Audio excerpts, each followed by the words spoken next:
Welcome back to Zinnia blogs. Zinnia ব্লগসের নতুন একটা ব্লগে তোমাদের প্রত্যেককে অনেক অনেক ওয়েলকাম। আজকে হচ্ছে স্যাটারডে, আর আজকে ঠিক এই সময় থেকে 9টা থেকে একটা নতুন ব্লগ আরম্ভ করছি। আগে একটা টাইম ছিল যে সময় মিস্টার বিশ্বাস বেরিয়ে গেলেই আমি ছাদে গিয়ে জল টল দিয়ে আসতাম, কিন্তু এখন 9টা থেকে 10টা এই সময়টা হচ্ছে আমার টুকিটাকি রান্নার সময়। এই সময়টা রান্নাবান্না করে রাখলে মিস্ত্রি কাকুরা চলে আসার পরে আমায় বেশি দৌড়ঝাঁপ করতে হয় না, আমি কাজের দিকে নজরটা দিতে পারি। তো যা দেখছি বাইরে, সত্যি বলছি বিচার ব্যবস্থার ওপরে আস্থা উঠে যাওয়ার জোগাড়। সত্যি বলছি, মানে যে জিনিসটাকে আমরা চেয়েছিলাম সেই জিনিসটা কিন্তু কোথাও হচ্ছে না। মানুষকে রাজনীতির ভেতরে তিলোত্তমা কাণ্ডকে নেওয়া হয়েছে। সেই বল আমার কোর্টে নয় তোর কোর্টে, বল তোর কোর্টে নয় আমার কোর্টে, এইভাবে লোফালুফি খেলা চলছে। এতে শান্তিপ্রিয় সাধারণ মানুষ যে জোশটা নিয়ে এগিয়েছিল তিলোত্তমার বিচার চাই কাণ্ডে, সেই জোশটা কোথাও না কোথাও একটু নিভু নিভু হয়ে এসেছে। টাইমলাইন স্ক্রল করলে এত বেশি আর সেই পোস্ট দেখা যাচ্ছে না। মাত্র 20-22 দিনের ব্যাপার, তার মধ্যেই তিলোত্তমা কাণ্ডে জনসাধারণের, নারীদের যে ইনভলভমেন্ট সেটা অনেকটা কমে গেছে। হয়তো এটাকেই রাজনীতি বলে। রাজনীতিবিদরা জানেন ঠিক কোন রাস্তা দিয়ে হাঁটলে যারা শান্তিপ্রিয় সাধারণ মানুষ, সাধারণ জনগণ, তারা গুটিয়ে আসবেন নিজের খোলকের ভেতর। তাই এত পরিমাণে 2-3টি রাজনৈতিক দলের মধ্যে চাপানুতোর চলল, যাতে টাইম লাইন থেকে, মানুষের মন থেকে কিছু না কিছু আশঙ্কায়, শঙ্কায়, ভয়ে, ভীতিতে তিলোত্তমা কাণ্ড অনেকটাই স্তীমিত। তবু আমরা মনে জোর রাখছি, বিচার আমরা পাবই, আজ হোক বা কাল, দ্রুত হোক বা মন্থর, ভগবানকে আমাদের বিচার দিতেই হবে। এবারে সত্যি কথা বলতে জন্মাষ্টমীতে আমরা গোপালের কাছে আমি কিছুই চাইনি। অনেক অনেক পোস্ট মানে দেখেছি, কিন্তু সত্যি বলছি তিলোত্তমার সুবিচার ছাড়া আর কিচ্ছু চাইতে মন করেনি। দিল্লির যে কেসটা ছিল সেখানে বাস কন্ডাক্টরটি যদি এই রকম প্রতাপশালী, দুর্দণ্ড প্রতাপ, পিছনে সাংঘাতিক ব্যাক সাপোর্টওয়ালা কেউ হতো, আদৌ সেটারও বিচার হতো কি না আমার যথেষ্ট সন্দেহ আছে। তো চলো, যাই হোক, মনটা এখনও অবধি খারাপ, কারণ এখনও অবধি সেই রকম সাংঘাতিক কোনো আপডেট আমাদের হাতে এসে পৌঁছয়নি। আর আমি না খুব সচেতনভাবে এই ধরনের নিউজ ফিড, রিলস এগুলোকে এড়িয়ে চলছি, কারণ এই সমস্ত জিনিস দেখলে এগুলোই তো বারংবার আসতে থাকছে আমার নিউজ ফিডে, বারংবার সেই সমস্ত ভিডিওস। বাজে লাগছে, সত্যি বলছি ভীষণ বাজে লাগছে, ভালো লাগছে না। হ্যাঁ, হয়তো অনেকে বলবে তুমি কি ভুলে থাকতে চাইছো? হ্যাঁ, ভুলেই থাকতে চাইছি, কারণ নেগেটিভিটি গ্রাস করছে ধীরে ধীরে, মানে কোনো কাজের মধ্যেই ইনভলভ হতে পারছি না। আর আমাকে তো সবসময় সচেতনভাবে বাড়ির এই 2-3 জনের জন্য থাকতে হবে। আমি ঠিক এতটা ডিপলি এই কেসের মধ্যে ঢুকতেই চাইছি না। মনের ভেতর সবসময়ই আছে, সবসময় থাকবে, কিন্তু সেটাকে সব মনের কথা মুখে প্রকাশ না করাই। রান্নাবান্নার চূড়ান্ত মানে অবস্থা, তা সত্ত্বেও একটুখানি কুমড়ো পটল নিয়েছি, 500 পটল আর অল্প একটু কুমড়ো, শাপলা নিয়েছি আর 3 কিলো আলু নিয়েছি। আজকে অবশ্য এগুলো কোনোটাই রান্না হবে না, শাপলাটা ছাড়িয়ে রাখবো। শাপলাটা করেও ফেলতে পারি, জানি না শাপলা ছাড়িয়ে টাড়িয়ে রাখা যায় কি না। আর এটা অ্যাকচুয়ালি নিলাম সরস্বতী দিয়ে একটু পুঁই ডাঁটা দিয়ে গেছে, তার জন্য। দেখা যাক কতটা কি রান্নাবান্না করি, পুরোটাই শেয়ার করব। সমস্ত টপগুলো মিস্ত্রি কাকুদের বলেছি ছাদে তুলে দিতে। তাছাড়া মাইনার ছোটোখাটো কিছু কাজ আছে, বড় কাজটা কমপ্লিট হওয়ার পর সেগুলো ওদের দিয়ে করিয়ে নেব। আর যতটা করানো যায় করিয়ে নিয়ে একেবারে মূল্য ধরে দেবো, একদিনের রোজ ধরে দিয়ে দিতে হবে, এটাই কথা হয়েছে। আরও একটা ব্যাপার যেটা হচ্ছে, আজকে সকালবেলা মিস্টার বিশেষ লুচি আলুর দম নিয়ে গেছেন। এটা একটা বিশাল বড় ব্যাপার, আমার কিন্তু নোবেলটা পাওয়াই উচিত। যাই হোক, লুচি আর আলুর দম নিয়ে গেছেন। কালকে রাত্রেই লুচি ময়দা মেখে লুচি ভেজে রেখেছিলাম, টিফিন বক্সে ভরে রেখেছিলাম, আলুটা সেদ্ধ করে রেখেছিলাম। সকালে খালি মশলাটা করে কষিয়ে আলুর দমটা বানিয়ে ওনাকে দিয়ে দেওয়া হয়েছে। আরও বেশি অসুবিধা হচ্ছে কি, ওপর নিচ এইসব হচ্ছে। আর আমার তো একটু ধুলোবালি নিয়ে পিটপিটা নিয়ে আছে, ওই জন্য আরও অসুবিধা হচ্ছে। এইটা সকলেরই থাকে, আমার একটু কম হলেও আছে। মানে আমার এখনও অবধি আমার একতলার 2টো ঘরে কিন্তু সেরমভাবে ধুলোবালি ঢোকেনি, খাটে তো ঢোকেইনি, কারণ আমি পুরো ডাইনিং বাইরেটা চপ্পল পরে করছি, রান্নাঘর আর 2টো ঘরে আমি চপ্পল পরে ঢুকছি না। পা ঝেড়ে টেরে পরিষ্কার করে তারপরে ঢুকছি। আর দোতলাতেও আমি চপ্পল পরে উঠছি না। সরস্বতী দি এখন দোতলাটাই ধোয়া মোছা সব কিছু করছে। সরস্বতী দি অলরেডি 14 বস্তা রাবিশ নিয়ে চলে গেছে, আরও 2 বস্তা ভর্তি হচ্ছে, হলে এই দুটোও নিয়ে চলে যাবে। তবে সরস্বতী দি কিন্তু এমনি নিচ্ছে না, বিনামূল্যে নিচ্ছে না, আমিও বিনামূল্যে দিচ্ছি না। আমি কোনো কিছু বিনামূল্যে দেওয়া প্রশস্ত মনে করি না, কারণ মূল্যহীনভাবে কোনো জিনিস যদি দেওয়া হয় তার কোনো দাম থাকে না, ঠিক আছে? তো সেই কারণেই সরস্বতী দি কিনেই নিয়ে যাচ্ছে। হ্যাঁ, এখানে সবাই রাবিশ সেলই করে, কারণ এই সময় বর্ষাকাল তো অনেক নিচু জমি উঁচু করে অনেকে টোটো ফোটো রাখে, বা সরস্বতী দির যেমন ডাইনিং প্লেসটা অনেকটাই নিচু, সেটা ঠিক করবে। তো বিভিন্ন কারণে দরকারে যখন নিচ্ছে আমার মনে হয় কিনে নেওয়াও ভালো, কারণ এই 15 টাকা বস্তা হিসেবে ধরলে যে অ্যামাউন্টটা হয় সেটা বেশ অনেকটাই, খুব একটা তুচ্ছতাচ্ছিল্য করার মতো অ্যামাউন্ট না। আর এই জিনিসগুলো আমার শ্বশুর শাশুড়ির রক্ত মাংস জল করা পয়সায় বানানো, সুতরাং এটাকে আমি এমনি যেতে দেবো না। আগে পুরো এই জায়গাটা গাছে ঘেরা থাকতো, এখন তো একদম এখানে কংক্রিট হয়ে গেছে। এইভাবেই বন জঙ্গল প্রকৃতি সব কিছু কংক্রিট হয়ে যাচ্ছে।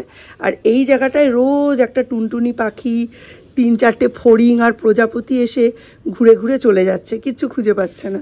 রান্না করে এইভাবে সব ওপরে নিয়ে যেতে হচ্ছে।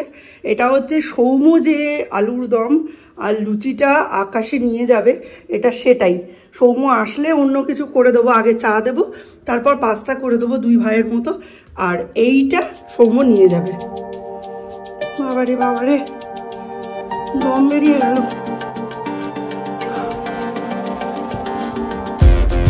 কতবার উঠলাম। 4-5 বছর পর দোতলাটা এইভাবে ব্যবহার হচ্ছে, দেখে খুব ভালো লাগছে। আবার সেই পুরনো দিনের মতো এইখান দিয়ে এখানে ব্রাশ করা দিয়ে দিনটা শুরু হচ্ছে। কালকে মিস্টার বিশ্বাস বলছেন তুমি মোটামুটি আগের রুটিনে চলেই গেছো, এক্সেপ্ট মর্নিং ওয়াক, এক্সারসাইজ, এইটা ছাড়া। তবুও এখন সবসময় চেষ্টা করি যাতে ফ্যামিলির অসুবিধা না করে যতটা কিছু করা যায়। আমি কিছুতেই চাই না যাকে আমি যেচে শখ করে স্বাদ করে এই পৃথিবীতে এনেছি তার কোনো রকম কষ্ট হোক। সুতরাং একদম সৌর্য আর কিছু না পারুক, আমার একটা আইডিয়াল মা বানিয়ে দিয়েছে। কালকে অনলাইন থেকে এই রক্তচাপার গাছটা নিয়েছি, তো এটাকেই আজকে রিপোর্ট করব, কারণ এখানে প্রচুর পরিমাণে প্লাস্টিক দেওয়া রয়েছে। একটা ছোট্ট টবের মধ্যে এটা রিপোর্ট করব। এই ছোট্ট টবটার মধ্যেই রিপোর্ট করব। এখন বড় টবে দিয়ে কোনো লাভ নেই, কারণ এই শীত পড়ে গেলেই এই গাছ ডরমেন্সিতে চলে যাবে। ফেব্রুয়ারি থেকে আবার গ্রোথ হবে। 1 বছর হোক, একটু বড় হোক, রুট বাউন্ড হোক, তখন একে নতুন একটা টব দেওয়া যাবে। দেখতেই পাচ্ছ প্যাকেজিং কিন্তু যথেষ্টই ভালো, আর গাছ পুরো তরতাজা রয়েছে। এটা রিভিউ অ্যামাজনে খুব ভালো ছিল। পরবর্তীকালে দেখা যাক কি হয়। অ্যাকচুয়ালি আমার একটু কনফিউশন আছে, আমি শুনেছি রক্তচাপার পাতাও নাকি কালচে লাল হয়, এটার তো সেটা একদমই দেখছি না। যাই হোক, হয়তো এতটা ট্রাভেল করেছে বলে বোঝা যাচ্ছে না।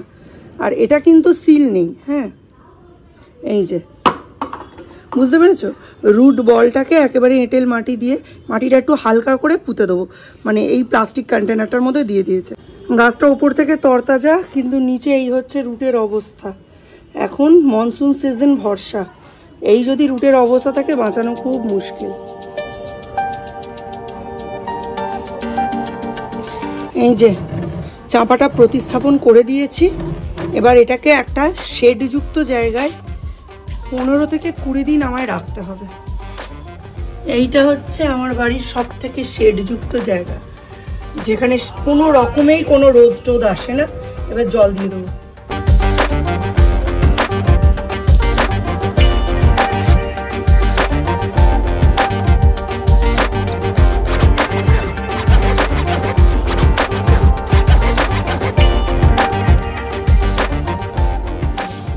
কেন দিবি না? কেন 2 পেলেও দিবি, 0 পেলেও দিবি।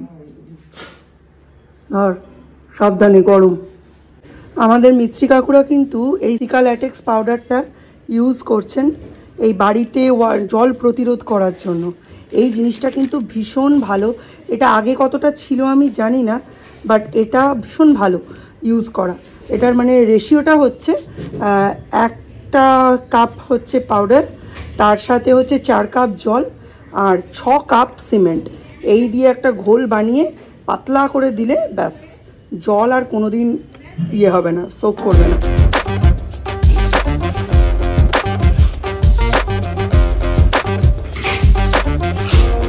রান্নাঘরের অবস্থা মোটামুটি সঙ্গীন, তবে তার মধ্যে এই যে কালকে আলু আর মোচাটা সেদ্ধ করে রেখেছি ছাড়িয়ে, মোচার অনেকটা অংশ বাদ গেছে তাই পরিমাণটা একটু কম।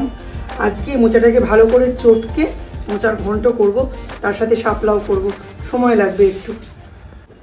আমি ভাবছি ছেলে আমার পড়ে পড়ে কাত বিদ্বান হচ্ছে, আর এদিকে ছেলের অবস্থা দেখো। কটায় ট্রেন? কি কটায় ট্রেন? কটায় ট্রেন? আকাশ যাওয়ার ট্রেন কটায়? আজকে যাবি তো? কটায় ট্রেন? কটা পরে? দেখেছেন, ভাগ্যিস এলাম, ছেলে ঘুমিয়েই কাদা।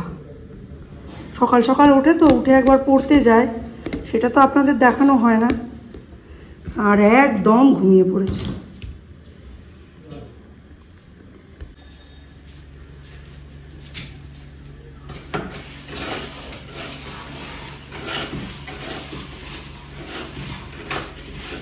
যাওয়ার সময় প্রত্যেকদিন তাড়া লাগিয়ে পরে আমায় তাড়া দিবি না, বুঝতে পেরেছিস? আগে ডাকতে হয়, আমি কি করে জানবো তুই ঘুমাবি এরম ভোস ভোস করে?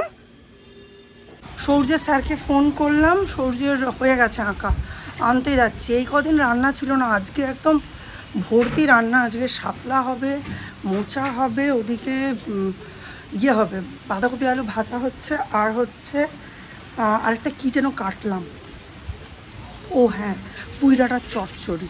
প্রচুর রান্না আজকে, প্লাস ডাল হবে, উচ্ছে আলু ভাজা হবে, ভেন্ডি ভাজা হবে, মানে মোটামুটি আজকে সারাদিন আমার রাঁধতেই লেগে যাবে, তাহলে আবার 2-3 দিন নিশ্চিন্ত। সূর্য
অবস্থা কি, চলো নিয়ে আসি।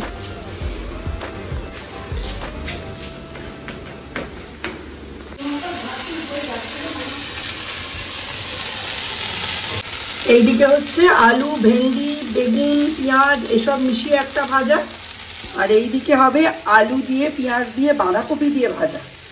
আলু পেঁয়াজ ভাজা হয়ে গেছে, এবার বাঁধাকপিটা অ্যাড করি। উফ কি গরম পড়েছে, ঘড়ির কাঁটায় এখন বাজে 2টো, আমি এক রাশ লুচি ভেজে নিয়েছি। দুপুরে ঘুমোতে পারবি তো যদি ভাত খাই, সেই জন্যেই আজকে লুচি। আজকে সৌম্য নেই, আমি আর সৌর্য লুচি ভেজে নিয়েছি, সকালের আলুর দম রয়েছে, ওই দিয়ে খাবে সৌর্য। আর যদি আলুর দম খেতে না পারে সেটার জন্য ভেন্ডি আলু ভাজলাম, তো ওটা দিয়েও হয়ে যেতে পারে। বাইরে একেবারে রোদে দেখো পিন ফুটছে, সাংঘাতিক গরম, সাংঘাতিক রোদ। আর রান্নাঘরের অবস্থা এখন প্রায় কুরুক্ষেত্র যুদ্ধক্ষেত্রের সামিল। এই হচ্ছে আমার লুচি, আর এই হচ্ছে আলু ভেন্ডি ভাজা। এখানে এখনো পেঁয়াজ কাটা রয়েছে, আলু কাটা রয়েছে, আলু পেঁয়াজ দিয়ে কিছু একটা ভাজবো, কিন্তু কি ভাজবো সম্ভবত উচ্ছেটা, ঠিক আছে, এখনো ঠিক করিনি। আর নইলে কুমড়ো পটলের তরকারিতেও একটু পেঁয়াজ দিতে পারি। এখানে 2 রকম মাছ আছে, একটা আছে মাছের মাথা যেটা বড় বড় করে আলু দিয়ে হবে, আর একটা আছে আলু বেগুন দিয়ে সিম্পল মাছের ঝোল। ব্যাস এই রান্নাগুলো সব হবে বিকেলবেলা, ইনক্লুডিং শাপলা। চলো সৌর্যকে আগে স্নান করিয়ে মানে খাইয়ে দিই, 2টো বাজে, 2:15-র মধ্যে হয়ে যাবে, তারপরে আবার আমি স্নান করে পুজো করে খেতে বসবো।